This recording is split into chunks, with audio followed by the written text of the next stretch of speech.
Комуникациите и комуникационните канали се развиват изключително динамично и е съществено да се следят спецификите на всеки един канал.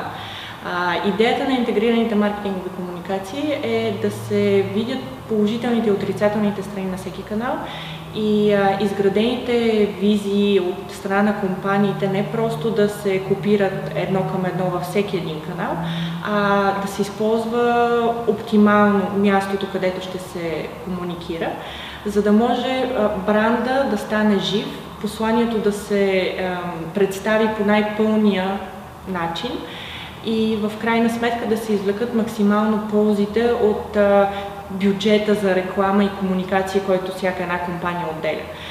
Именно това е и целта на курса, да можем с студентите заедно да разгледаме тези канали, да видят те всеки един канал какво му е основното предназначение и да могат в края на курса да изградат една интегрирана маркетингова комуникация на конкретен бранд сами те. Наистина с навлизането на дигиталните медии и канали става изключително цветно цялото пространство на комуникация и канали.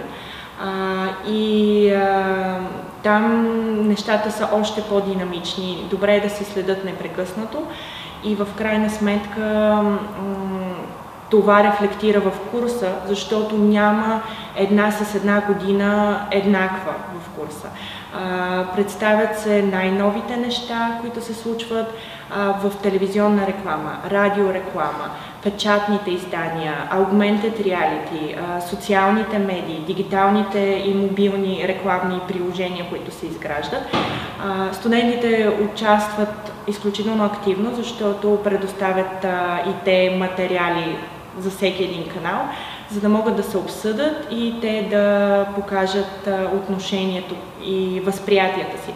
Защото колкото и специалистите да имат едни представи за каналите, в крайна сметка потребителя ги гледа и той усеща най-добре какво му харесва и кое не.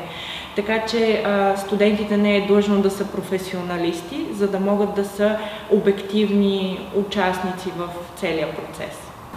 Предметът на интегрирани маркетингови комуникации е много добра отправна точка за хората, които искат да се развиват насока маркетинг и реклама и пиар и въобще всичко свързано с комуникационния микс.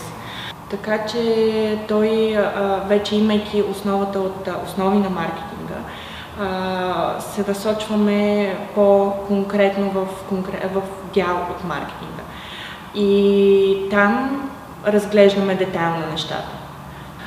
От професионална гледна точка, приложението на интегрираните маркетингови комуникации намира от една страна в бранд менеджмента, най-вече в компаниите, което е част от маркетинга, а от друга страна директно в рекламните агенции, които отговарят за изграждането на комуникациите и следят те да са интегрирани във всички канали.